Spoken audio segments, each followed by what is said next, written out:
Cloud computing শব্দটা আমরা আজকাল প্রায়ই শুনি, তাই না? আমাদের ফাইল, ছবি, দরকারি অ্যাপস সবকিছুই নাকি এখন ক্লাউডে সেভ করা থাকে।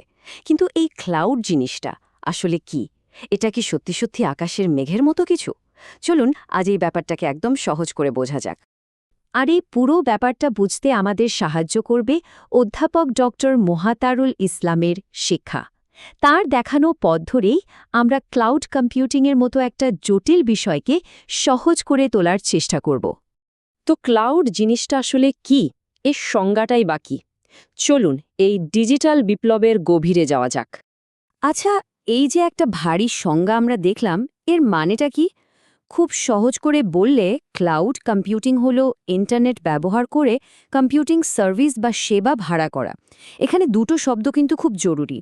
একটা হলো ডাইনামিকলি স্কেলেবল, মানে আপনার যখন যতটুকু ক্ষমতা দরকার ঠিক ততটুকুই আপনি ব্যবহার করতে পারবেন, কমানো বাড়ানো পুরোটাই আপনার হাতে। আর দ্বিতীয়টা হলো pay as you go model, মানে যতটুকু ব্যবহার করবেন শুধু ততটুকুরই বিল দেবেন, ঠিক যেন আমাদের বাড়ির বিদ্যুতের বিলের মতো, তাই না?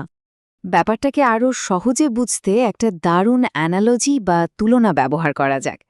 ভাবুন তো, পুরো কম্পিউটিংয়ের জগৎটা যেন রিয়েল এস্টেট বা জমিবাড়ির ব্যবসা। আগেকার দিনে কি হতো? নিজের বাড়ি নিজেকেই বানাতে হতো। আর এখন তো তৈরি ফ্ল্যাট ভাড়াই পাওয়া যায়। কম্পিউটিংয়ের জগতেও ঠিক এমনই একটা বিপ্লব ঘটে গেছে। একবার ভাবুন তো, কয়েক বছর আগেও একটা ওয়েবসাইট বা অ্যাপ বানাতে হলে কোম্পানিগুলোকে ঠিক এই রকম বিশাল বিশাল দামি সার্ভার কিনতে হতো।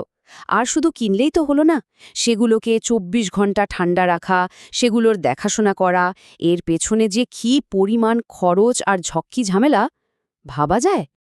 তো এই যে ডিজিটাল সম্পত্তি ভাড়া নেওয়ার কথা বললাম, ক্লাউড কম্পিউটিং মূলত ৩টে প্রধান লেয়ারে বা স্তরে এই সেবাটা দেয়। আমাদের রিয়েল এস্টেটের তুলনাটা দিয়েই যদি বলি, তাহলে ব্যাপারটা দাঁড়ায় এরকম: আপনি হয় একটা খালি জমি ভাড়া নিতে পারেন, অথবা যন্ত্রপাতি সহ একটা কারখানা ভাড়া নিতে পারেন, কিংবা একটা পুরোপুরি রেডিমেড দোকানও ভাড়া নিতে পারেন। চলুন এই ৩টে স্তরকেই একটু কাছ থেকে দেখি। প্রথমেই আসছে ইনফ্রাস্ট্রাকচার অ্যাজ এ সার্ভিস, বা সংক্ষেপে IaaS। এটা হলো ক্লাউডের একেবারে বেসিক বা ফাউন্ডেশনাল লেয়ার। এখানে আপনাকে কম্পিউটিংয়ের একদম মূল ভিত্তিগুলো ভাড়া দেওয়া হয়, যেমন ধরুন ভার্চুয়াল কম্পিউটার, ডেটা স্টোর করার জায়গা আর নেটওয়ার্ক। আমাদের রিয়েল এস্টেটের উদাহরণে যদি আবার ফিরে যাই, তাহলে IaaS হল ডিজিটাল জমি ভাড়া নেবার মতো। আপনাকে জমি দেওয়া হলো, সাথে বিদ্যুৎ আর জলের লাইনও দেওয়া হলো, কিন্তু এর ওপর বাড়িটা আপনাকেই বানাতে হবে। মানে অপারেটিং সিস্টেম আর দরকারি অ্যাপ্লিকেশনগুলো আপনাকে ইনস্টল করতে হবে। যেমন ধরুন অ্যামাজনের EC2 বা মাইক্রোসফটের অ্যাজিওর। এগুলো হলো IaaS এর খুব জনপ্রিয় উদাহরণ। বড় বড় কোম্পানিগুলো এখন আর নিজেদের সার্ভার না কিনে এখান থেকে নিজেদের প্রয়োজন মতো কম্পিউটিং পাওয়ার বা ক্ষমতা ভাড়া করে নেয়। IaaS এর ঠিক ওপরের লেয়ারটাই হলো প্ল্যাটফর্ম অ্যাজ এ সার্ভিস বা PaaS। এখানে শুধু খালি জমি নয়, তার সাথে সফটওয়্যার বানানোর জন্য দরকারি প্ল্যাটফর্ম আর সব টুলসও রেডি করে দেওয়া হয়। আমাদের সেই পুরনো উদাহরণটাতে ফিরে যাই। PaaS হলো একটা পুরোপুরি রেডি ওয়ার্কশপ ভাড়া নেওয়ার মতো। সব যন্ত্রপাতি, পাওয়ার লাইন সব রেডি। আপনাকে শুধু এসে নিজের আইডিয়া দিয়ে জিনিসটা বানাতে হবে। যারা সফটওয়্যার ডেভেলপার, তাদের জন্য এটা কিন্তু দারুণ একটা ব্যাপার, কারণ তাদের আর ব্যাকগ্রাউন্ডের পরিকাঠামো নিয়ে একদমই ভাবতে হয় না।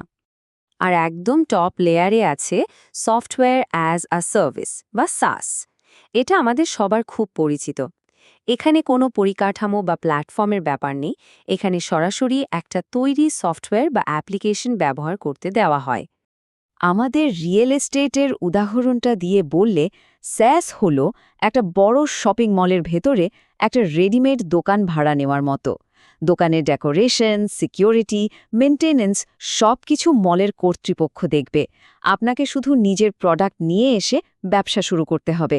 এর পেছনে কোনো ঝামেলার কথাই আপনাকে ভাবতে হবে না। আর সত্যি বলতে, আমরা কিন্তু প্রতিদিন এই SaaS ব্যবহার করি। যেমন ধরুন গুগল ডক্স, জিমেল বা মাইক্রোসফট অফিস 365। আমরা তো শুধু ব্রাউজারটা খুলি আর ব্যবহার করা শুরু করি। এর পেছনে যে কত কিছু চলছে তা নিয়ে আমাদের এক বিন্দুও ভাবতে হয় না। তাহলে পুরো ব্যাপারটা যদি একবারে দেখি, IaaS হলো একদম ফাউন্ডেশন বা ভিত্তি। তার ওপর তৈরি হয় PaaS মানে প্ল্যাটফর্ম, আর সেই প্ল্যাটফর্মের ওপর চলে আমাদের ব্যবহার করা SaaS অ্যাপ্লিকেশনগুলো। কি সহজ না ব্যাপারটা? আচ্ছা, সার্ভিস লেয়ারগুলো তো বোঝা গেল। এখন প্রশ্ন হলো, এই ক্লাউডগুলো থাকে কোথায়? চলুন আমাদের রিয়েল এস্টেটের তুলনাটাকে আরেকটু এগিয়ে নিয়ে যাই।